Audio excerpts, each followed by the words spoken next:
नमस्कार दोस्तों, आप सभी का स्वागत है आपके अपने YouTube चैनल GYG एजुकेशन में। दोस्तों, आपको यहाँ मिलेंगे कक्षा 3 से 8 के एकमों के वीडियो एवं एकम कसौटी के वीडियो। तो दोस्तों, चैनल को लाइक, शेयर और सब्सक्राइब करने के लिए आप सभी का दिल से आभारी हूँ।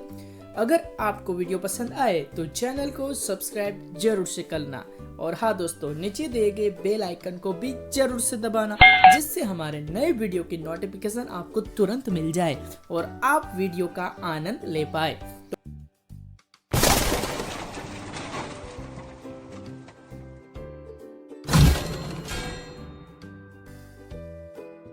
तो आइए दोस्तों, शुरू करते हैं आज के वीडियो की। और आज का एकम है सवाल बालमन के जवाब डॉक्टर कलाम के।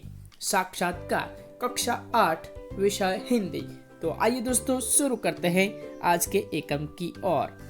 का पूरा नाम अब्दुल बाकिर जैनुल आब्दीन अब्दुल कलाम था। वे भारत के 11वें राष्ट्रपति थे। डॉक्टर कलाम बहुत ही सरल स्वभाव के व्यक्ति हैं। बच्चों से उन्हें बड़ा लगाव है। इस पाठ में बच्चों ने उनसे विविध विषयों पर प्रश्न पूछे हैं और डॉक्टर कलाम ने उनके उत्तर दिए हैं। डॉक्टर कलाम ने हमें सिखाया है कि जीवन में चाहे जैसे भी परिस्थिति क्यों न हो, पर जब आप अपने सपने को पूरा करने की ठान लेते हैं तो उन्हें पूरा करके ही रहते हैं। दोस्तों, डॉक्टर कलाम का एक सुंदर विचार है कि सपने वो नहीं होते जो आप सोने के बाद देखते हैं। सपने वो नहीं होते जो आप सोने के बाद देखते हैं। सपने तो वो होते हैं जो आप सोने नहीं देते। दोस्तों, सपना आपने भी देखा होगा। आपके जीवन में भी कई सारे विश होगी, तो उन विश को पूरा करने के लिए आपको मेहनत यानी कि परिश्रम करना चाहिए और अभी से आपको अभ्यास में पूरी लगन से बढ़ना चाहिए। और हमें जो सपना है उस सपने को साकार करने के लिए आपको अभी से ही यानी कि बचपन से ही मेहनत परिश्रम करने से हम वो सपनों को साकार कर सकते हैं। शुरू करते हैं आज के एकम की ओर। शब्दार्थ जीवंत यानी जीवित, जीता जागता। मातृभाषा यानी माँ, परिवार की भाषा। वैश्विक यानी विश्व संबंधित। बृहत यानी बड़ा, महान, भारी। विरासत यानी धरोहर। दस्तकार यानी शिल्पकार। दरकार यानी जरूरत। उत्कृष्ट यानी उत्तम, श्रेष्ठ। विघ्न यानी बाधा, अड़चन। पारदर्शी यानी जिसके आर पार देखा जा सके। बहुगुणक यानी बहुत अधिक संख्या में। निष्ठा यानी श्रद्धा, विश्वास। अनुत्पादक यानी जो उत्पन्न करे। अति विशिष्ट यानी बहुत महत्वपूर्ण। सामरिक यानी समर या युद्ध से संबंध रखने वाला। ढांका यानी ढांचा, नक्शा, मसौदा, आलेख। प्रचुर यानी पर्याप्त। आगे बढ़ेंगे दोस्तों अभ्यास की ओर। अभ्यास जिनमें पहला प्रश्न, प्रश्नों के उत्तर दीजिए। देखते हैं प्रश्न। यदि आप इन प्रश्नकर्ताओं में होते तो आप कौन कौन से प्रश्न पूछते? तो दोस्तों, आप भी बच्चों की तरह अब्दुल कलाम के साथ होते तो आप क्या प्रश्न पूछते वो हमें लिखना है। तो देखते हैं दोस्तों उत्तर। यदि मैं इन प्रश्नकर्ताओं में होता तो डॉक्टर कलाम से निम्नलिखित प्रश्न पूछता। देखते हैं कैसे। एक, देश में सब संसाधन सुलभ होने पर भी अभी तक हम विकसित राष्ट्रों की श्रेणी में क्यों नहीं आए? आगे दूसरा प्रश्न देखते हैं। हमारे देश में गरीब और अमीर के बीच की खाई बढ़ती क्यों जा रही है? तो ये सारे प्रश्न हम कलाम जी से पूछते। और भी प्रश्न है। कहीं कहीं बहुमंजिला मकान बन जाने पर अवैध बताया जाता है। जब उसका निर्माण हो रहा था तब क्या वह अवैध नहीं था? आगे बढ़ेंगे।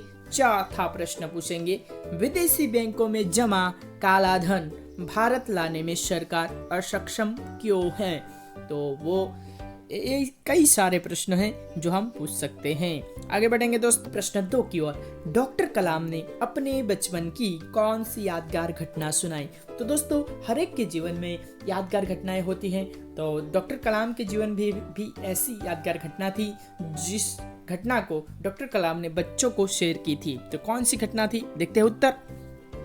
कलाम जब 5वीं कक्षा में थे तब की एक घटना उन्हें याद है। उनके शिक्षक श्री शिव सुब्रमण्य अय्यर विद्यार्थियों को बता रहे थे कि कोई पक्षी कैसे उड़ता है। वे विद्यार्थियों को रामेश्वरम के समुद्र तट पर ले गए और वहां उन्होंने विद्यार्थियों को उड़ने की क्रिया का जीवंत उदाहरण बताया।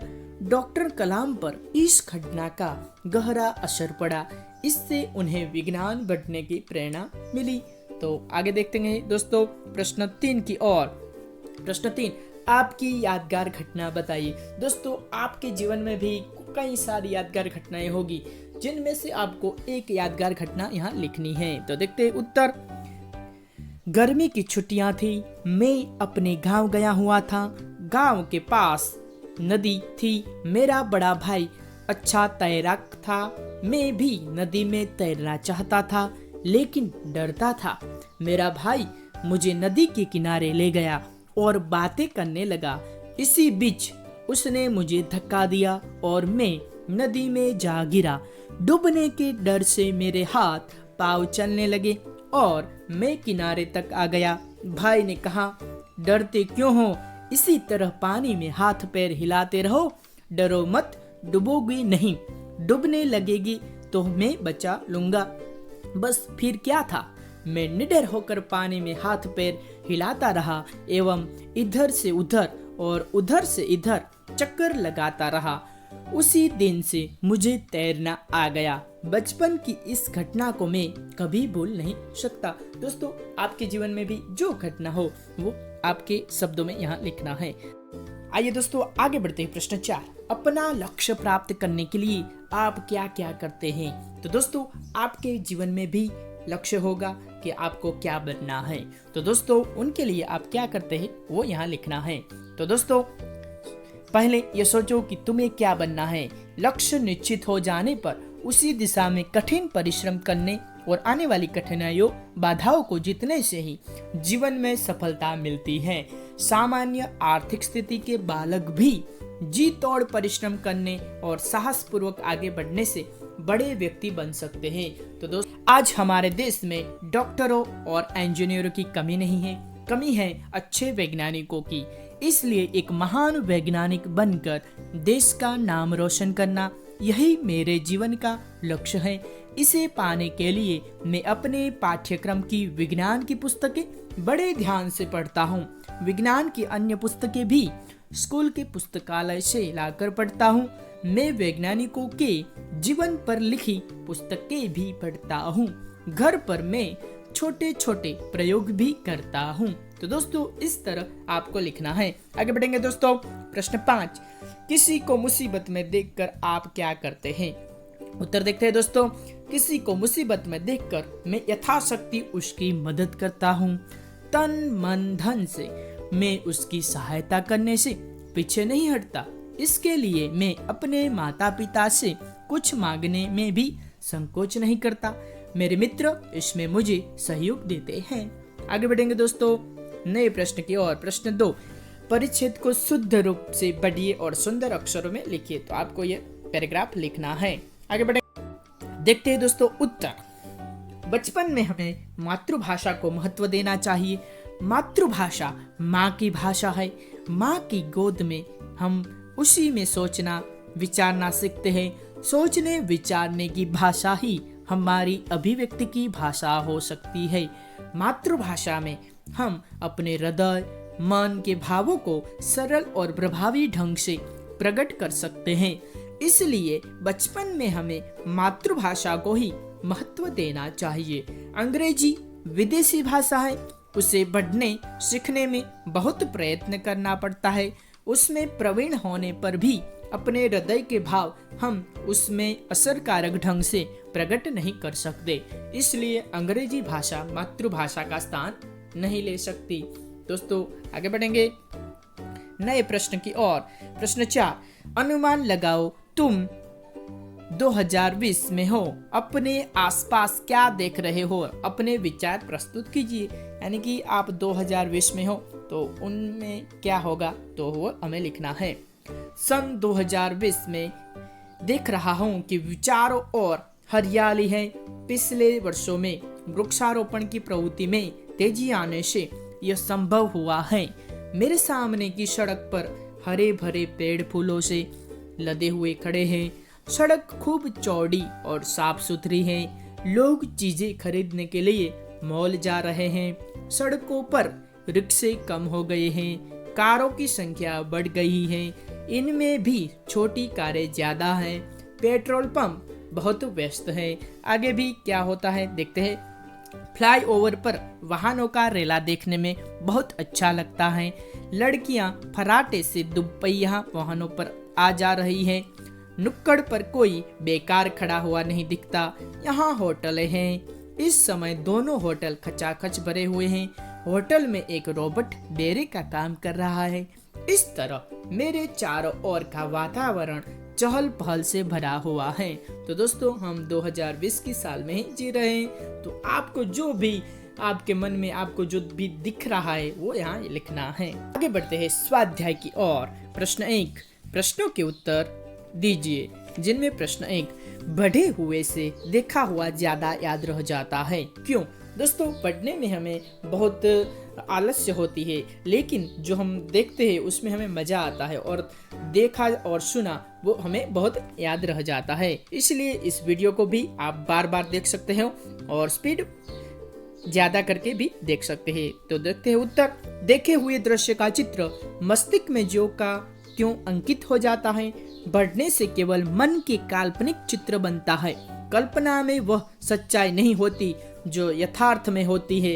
इसलिए बढ़े हुए से देखा हुआ देर तक याद रह जाता है। आगे बढ़ेंगे दोस्तों नए प्रश्न की ओर। प्रश्न 2, भाषा के विषय में डॉक्टर कलाम ने क्या बताया? दोस्तों हमें लिखना है उत्तर। डॉक्टर कलाम ने माध्यमिक शिक्षा की पढ़ाई मातृभाषा में की थी। कॉलेज और आगे की शिक्षा में उनकी पढ़ाई का माध्यम अंग्रेजी भाषा थी। कलाम विचार से कॉलेज की पढ़ाई भी मातृभाषा के माध्यम से होनी चाहिए। इसका कारण यह है कि विद्यार्थी अपनी मातृभाषा में ही सोचता है, इसलिए मातृभाषा में ही अपनी बात आसानी से प्रकट कर सकता है। फिर भी विश्व के दूसरे देशों से संपर्क कायम करने के लिए वे अंग्रेजी का ज्ञान आवश्यक मानते हैं। दोस्तों हमें अपनी मातृभाषा में शिक्षा लेनी चाहिए, लेकिन अंग्रेजी भी हमें सीखनी चाहिए। आगे बढ़ेंगे दोस्तों। 3 नंबर, चिराग जैन ने डॉक्टर कलाम से क्या पूछा? उत्तर देखते हैं। चिराग जैन ने पूछा था कि आज देश के सामने सबसे बड़ी चुनौती क्या है? डॉक्टर कलाम ने उत्तर दिया कि भारत को सन 2020 तक एक विकसित राष्ट्र बनाना है और देश के 1 अरब से अधिक नागरिकों को सुखी बनाना ही आज देश के सामने सबसे बड़ी चुनौती है। देखते हैं दोस्तों प्रश्न 4, राष्ट्र विकास में महिलाओं का क्या योगदान है? तो देखते हैं उत्तर। राष्ट्र विकास में महिलाओं की भूमिका पुरुषों के समान ही है। शैक्षिक और औद्योगिक प्रवृत्तियों में आज महिलाएं बढ़ चढ़कर हिस्सा ले रही है। सशस्त्र सेनाओं में भी पुरुषों के समान ही महिलाओं को भी नियुक्ति होती है। देश की तीनों सेनाओं में पर्याप्त महिला अधिकारी हैं। सेना के लिए विभिन्न उपकरण बनाने में भी महिलाएं काम कर रही हैं। इस प्रकार राष्ट्र विकास में महिलाओं का बहुमूल्य योगदान है। के लिए सेना का क्या महत्व है? देखते हैं उत्तर। सेना किसी भी देश का अनिवार्य अंग है। सेना शत्रुओं के आक्रमण से देश की रक्षा करती है। देश में कहीं विद्रोह होने पर सेना उसे दबाती है। देश में आतंकवादी घुस आए हो और पुलिस उनसे निपटने में सक्षम न हो तो सेना के जवान ही उनसे निपटते हैं। देश में कहीं भीषण बाढ़ या भूकंप आया हो तो सेना संकट में पड़े लोगों को सहायता करती है। इस प्रकार बाहरी या भीतरी संकट में सेना ही देशवासियों की रक्षा करता है। दोस्तों देश में सेना और किसान दोनों का ही योगदान है। आगे बढ़ेंगे। 2 नंबर, मुहावरों का अर्थ देकर वाक्य में प्रयोग कीजिए। तो देखते हैं। जी तोड़ मेहनत करना, जिसका अर्थ है बहुत मेहनत करना। उत्तर देखते हैं। वाक्य, यह धंधा जमाने के लिए पिताजी ने जी तोड़ मेहनत की है। आगे बढ़ेंगे दोस्तों। दूसरा मुहावरा, महारत हासिल करना यानी योग्यता प्राप्त करना। उत्तर देखते हैं। हमें हर एक मुसीबत को जीतने में आवश्यक महारत हासिल कर लेनी चाहिए। आगे बढ़ेंगे दोस्तों नए प्रश्न की ओर। प्रश्न 3, रूपरेखा के आधार पर कहानी लिखिए। तो हमें कहानी लिखनी है। तो देखते हैं कहानी दोस्तों। कहानी का नाम है नासमझी और जल्दबाजी का नतीजा अथवा अविचार का परिणाम पछतावा। तो देखते हैं कहानी। किसी गांव के बाहर स्वच्छ पानी का एक नाला बहता था। नाले से थोड़ी दूर पर ही एक घर था। उसमें एक छोटा सा ब्राह्मण परिवार रहता था। ब्राह्मण, ब्राह्मणी और एक बच्चा। ब्राह्मणी ने एक नेवला पाल रखा था। नेवला जितना हट्टा कट्टा था उतना ही स्वामी भक्त भी था। आगे देखेंगे दोस्तों कहानी में क्या होता है। एक दिन ब्राह्मणी नाली से पानी भरने के लिए बाहर गई। घर में उसका छोटा बच्चा अकेला था। वह पालने में सो रहा था। ब्राह्मणी ने नेवले को समझाया था कि वह बच्चे का ध्यान रखे। उसी समय एक सांप घर में घुस आया। वह पालने में सोए हुए बच्चे की ओर जाने लगा। नेवला सांप को देखते ही तेजी से दौड़ा और सांप पर टूट पड़ा। सांप को मारकर वह घर से बाहर आया। आगे देखेंगे। उसी समय ब्राह्मणी पानी भरकर लौटी।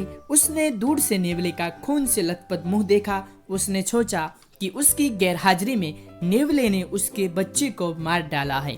वह एकदम आपे से बाहर हो गई। उसने पानी से भरा घड़ा नेवले पर पटका। नेवला वहीं ढेर हो गया। आगे बढ़ते हैं। ब्राह्मणी जब घर के भीतर पहुंची तो उसने देखा कि उसका बच्चा चैन से सो रहा था। उसके पालने के पास मरा हुआ सांप पड़ा था। यह देखकर ब्राह्मणी सारी बात समझ गई। अपने बालक को बचाने वाले नेवले को मार डालने का उसे बड़ा दुख हुआ। दोस्तों देखते हैं आगे इस कहानी से क्या सीख मिलती है। तो इस कहानी से सीख मिलती है कि बिना सोचे समझे कोई काम करने से पछताना पड़ता है। तो दोस्तों हमें भी किसी काम करने से पहले सोचकर उस काम को करना चाहिए। आगे बढ़ेंगे दोस्तों। प्रश्न 4 मातृभाषा में अनुवाद कीजिए। तो दोस्तों देखेंगे उत्तर। गुजराती अनुवाद। આપણા માટે સંસારમાં સૌથી વધારે મૂલ્યવાન આપણું શરીર છે। શરીર દ્વારા જ આપણે બધા કામ કરીએ છીએ, માટે શરીર સ્વસ્થ રહે તે ખૂબ જરૂરી છે। શરીરને સ્વસ્થ રાખવા માટે કસરત કરવી જરૂરી છે। કસરતથી શરીર મજબૂત અને સુડોળ બને છે। દરેક અંગમાં સ્ફૂર્તિ આવે છે। શરીરમાં આળસ રહેતી નથી। તો દોસ્તો આ હતું આજનું આપણે એકમ। તો મિત્રો વિડીયો ગમ્યો હોય તો તમારા મિત્રો સુધી જરૂરથી શેર કરો અને હા મિત્રો સબસ્ક્રાઇબ પણ જરૂરથી કરો।